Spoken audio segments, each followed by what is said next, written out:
Kelly Cadanos, o Bolsonaro disse que se o vírus pegasse ele, ia ser só uma gripezinha. Mas se a CPI pegar, acontece o quê? Será que é golpe?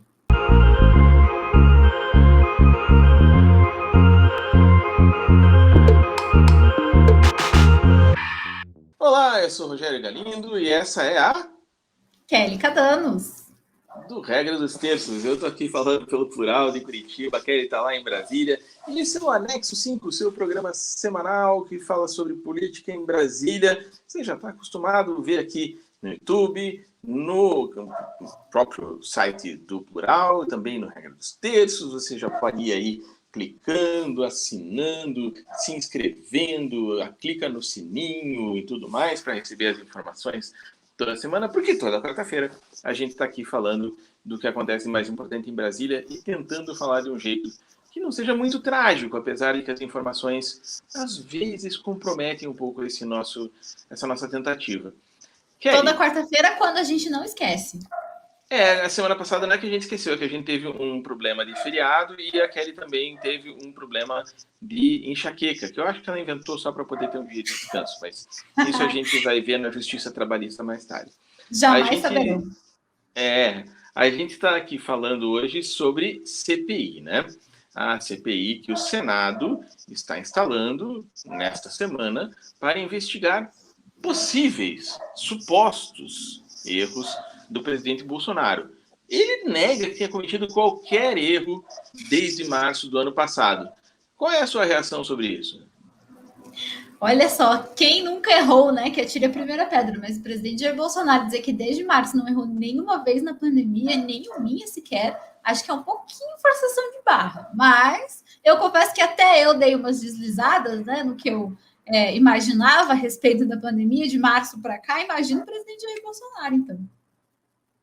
Pois é, saiu, por exemplo, essa lista, né, mostrando que desde que começou a vacinação, desde que começou, na verdade, a venda das vacinas, né, quando foram descobertas as vacinas e começaram a vender para os governos, o atual presidente se recusou a comprar vacinas diante de nada menos que 11 ofertas diferentes. Uma delas, da Pfizer, de 70 milhões de doses, que daria aí para vacinar, contando que são 2 doses, né, seriam 35 milhões de pessoas, mais ou menos 15% da população brasileira. Você concorda comigo que isso é um erro? Olha, eu concordo plenamente com você que é um erro, né? Agora vamos ver o que o presidente Jair Bolsonaro vai dizer a respeito disso na CPI, né? Ele e os auxiliares dele, que certamente vão ser convocados a prestar seus depoimentos aí nessa CPI, apesar de que, aparentemente, o governo está mais do lado da oposição do que do próprio governo, né? Uma prova disso é esse documento que foi elaborado pela Casa Civil, contando 23 possíveis crimes do governo Jair Bolsonaro durante a pandemia. A oposição só tinha sido capaz de levantar 18, então foi uma bela ajuda, hein? Inclusive, o governo começou a CPI levando algumas traulitadas já, né? Não conseguiu barrar a CPI, não conseguiu eleger o presidente, nem o vice e nem escolher o relator. Ou seja, a coisa está ficando meio desfavorável, né? E ainda está em minoria, né, na CPI. Tem mais esse detalhe, né? Os senadores da oposição e os senadores que se dizem independentes, que não são nem oposição e nem governo, são a maioria na CPI, né? Então, isso deve trazer uma série de derrotas, e isso pode trazer alguns frutos aí dessa CPI. O primeiro deles, por exemplo, foi o filho do presidente Jair Bolsonaro, Flávio Bolsonaro, que finalmente percebeu que a aglomeração é ruim para a Covid. Olha só, ele disse isso hoje, quando reclamou que a CPI está aglomerando senadores. Segundo ele, não pode aglomerar, porque senão tem risco de pegar Covid. Olha só, na verdade, eu vou até corrigir para você. Assim, a aglomeração é ótima para a Covid. Ela é ruim para as pessoas. Exato. É uma brincadeirinha, obviamente, né? Mas olha só, em 24 horas, o filho do presidente já entendeu que a aglomeração não pode. Então, já é mais do que um ano e um mês de pandemia, né? Quem sabe mais alguns anos ele percebe que não pode também ficar com o salário dos comissionados do seu gabinete. A gente torce para que isso aconteça. Não estou garantindo nada, mas a gente torce que isso acontece em breve. Falando sobre a formação da CPI, né? Sobre os integrantes ali. Não é um pouco curioso que os progressistas desse país se vejam nesse momento tendo como herói o senador Renan Calheiros. Tendo como herói o senador Renan Calheiros e dispostos a passar por cima de uma decisão judicial pelo senador Renan Calheiros, né? Parece um filme que a gente já viu em outros tempos, né? O senador Renan Calheiros dizendo: ah, não, essa decisão judicial eu não vou cumprir, mas, né, realmente, desta vez, foi aí a salvação da pátria, digamos, né? Para você ver como a política muda, né? De um dia para o outro, né? Da noite para o dia. Antes, Renan Calheiros era, né, um dos algozes, né, da ex-presidente Dilma, enfim, era tudo aquilo que devia ser combatido, não podia ser presidente do Senado, e agora todo mundo torcendo para o Renan Calheiros ser o relator da CPI da pandemia. Né? Veja só como o mundo dá voltas, principalmente em Brasília. Vai, Renan! Essa é a torcida no momento em Brasília, né? A gente, falando aqui da situação atual, né, tem que lembrar que o Renan Calheiros é um inimigo do atual governo, né? Ele tem uma certa gana do Bolsonaro e isso deve pesar bastante no relatório. A gente sabe que CPIs são feitas, na verdade, para incomodar o governo, né?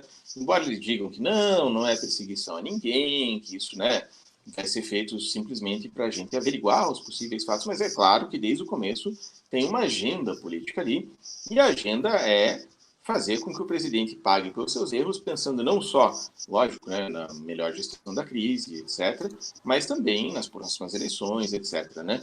Ou seja, você acha que o Bolsonaro está ferrado? Olha, em bons lençóis ele com certeza não está, né? A gente já teve hoje mesmo o Renan Calheiros na CPI da pandemia, quando ele foi confirmado como relator, ele já deu vários recados ao Palácio do Planalto, já atacou negacionismo durante a pandemia, já cobrou punição a culpados, né? Mas ele também aproveitou para dar aquela alfinetada na Lava Jato, porque ele não pode deixar de fazer isso, assim como Gilmar Mendes, né? Não pode deixar nunca de atacar a Lava Jato em nenhum julgamento do Supremo Tribunal Federal. Renan Calheiros já disse que a comissão não vai ser uma inquisição e também fez várias críticas aí à Operação Lava Jato, da qual ele, inclusive, chegou a ser alvo, né? E aí a gente tem essa situação também que foi, digamos que, sui generis, né, da decisão judicial que proibiu o Renan Calheiros de ser eleito para a CPI, né? Ele não podia concorrer ao cargo de relator da CPI. Mas aí a decisão tinha um ponto ali um pouco obscuro, né? Porque, segundo nos explica Kelly Cadanos, né, explicam todas as pessoas que conhecem o regimento, tem o fato de que o relator não é eleito. Pois é, o relator não é eleito, ele é escolhido pelo presidente da CPI. Então, em tese, mesmo que essa decisão foi derrubada, até porque era uma decisão um pouco absurda mesmo, mas, embora a decisão tenha sido derrubada, mesmo que ela não tivesse sido, Renan Calheiros, tecnicamente, desta vez, não estaria descumprindo uma decisão judicial. Apesar dele gostar de fazer isso. Acho que ele até torcia, né, para deixar a decisão lá para ele poder descumprir ela em paz, né? Mas pensando agora na situação atual do presidente, né? Agora ele tem quase 400 mil mortos, tem uma eleição para enfrentar no ano que vem, a gente imagina que dessa vez não vai ter facada, então ele vai ter que enfrentar a seco mesmo, indo nos debates ou não sei. Mas a gente tem um presidente que está começando a ficar acuado. Ele ainda tem uma popularidade muito maior, por exemplo, do que a Dilma tinha no momento do impeachment, ou coisa parecida. Mas ele começa a ficar numa situação mais difícil. A pergunta, que eu acho que, no fundo, é o que pode interessar mais de perto ao cidadão brasileiro, né, que está esperando vacina, que quer não morrer, será que o presidente toma jeito?